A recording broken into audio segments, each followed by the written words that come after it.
अमरावती जिल्ह्यात यंदा हजारो हेक्टर क्षेत्रावर शेतकऱ्यांनी मोठ्या आशेनं सोयाबीनची पेरणी केली. मात्र अनेक ठिकाणी पेरणीनंतरही बियाणे उगवली नसल्यानं शेतकरी मोठ्या आर्थिक संकटात सापडलाय.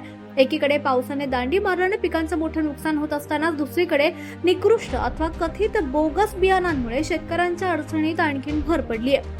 या गंभीर परिस्थितीची पाहणी करण्यासाठी विविध राजकीय पक्षांचे नेते शेतकऱ्यांच्या बांधावर जाऊन नुकसानग्रस्त शेतांची पाहणी करतायत. याच पार्श्वभूमीवर अमरावतीच्या माजी खासदार नवनीत राणा यांनी आज जिल्ह्यातील विविध गावातील शेतांना भेट देत शेतकऱ्यांशी संवाद साधला.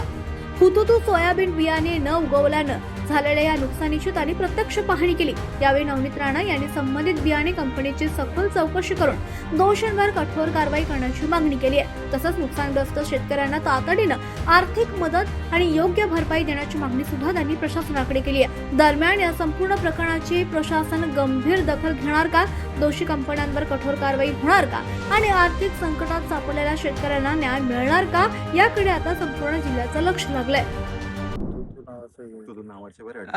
बूस्टर कंपनी जी आहे त्याचं हुतुतू नावाचं सोयाबीनचे जे बीज होते आपले पूर्ण अमरावतीमध्ये त्याच्यावर गुन्हा दाखल झालेले. आजही सुद्धा गाडगेनगरमध्येही झाला आणि मागेही गुन्हा दाखल झाले. आज आपण शेतकरीचे शेतातच आलो की खरी पोझिशन काय.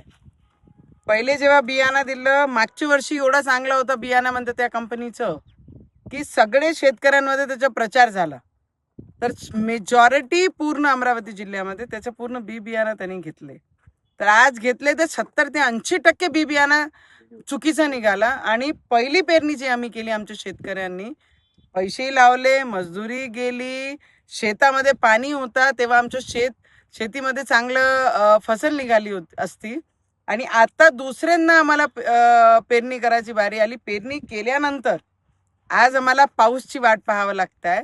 तर मला वाटते पहिली जी पेरणी केली त्याची पूर्ण भरपाई या कंपनीने दिली पाहिजे. पण दुसरी जी पेरणी आम्ही करायसाठी वाट पाहतो आहे आणि आमच्या पेरण्या झाल्याने त्याचे नुकसान त्यांनी दिलं पाहिजे. आणि मी मुख्यमंत्री साहेबांना म्हणणार आहे की हे अशी जे बोगस कंपनी आहे पूर्ण महाराष्ट्रामध्ये त्याला परमनंट ब्लॅकलिस्ट केली पाहिजे. की शेतकरी राजा, आम्ही नेहमी राजाच म्हणतो, त्या शेतकरी राजाच्या शेतामध्ये जर अशी परिस्थिती आली तर शेतकरी राजा फाशीवर जातात. तर अशा बोगस कंपन्यांना पहिले जर आपण सबक शिकवलं तर येणारा भविष्य आमच्या शेतकऱ्यांचं सिक्युअर राहील. ते मेहनत करतात, रात्र राबतात शेतामध्ये आणि पहिली पेरणी झाल्यानंतर किती मेहनत लागते, किती कष्ट लागते, किती पैसा लागते, किती उन्हात रक्ताचं पाणी करावं लागते. आणि ते बी बियाणं जर बोगस निघाला तर शेतकऱ्यांनी जावं कुठे.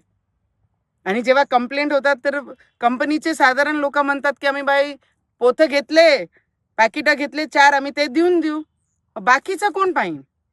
म्हणून माझी विनंती राहीन आमचे राज्याचे मुख्यमंत्री साहेबांना, जिथे जिथे असे बोगस बी बियाणं देणारे कंपन्या आहे त्यांच्यावर परमनंट ब्लॅकलिस्ट लावा. आणि असे लोक आपल्या महाराष्ट्रात नकोच आहेत जे शेतकऱ्यांना त्रास देते.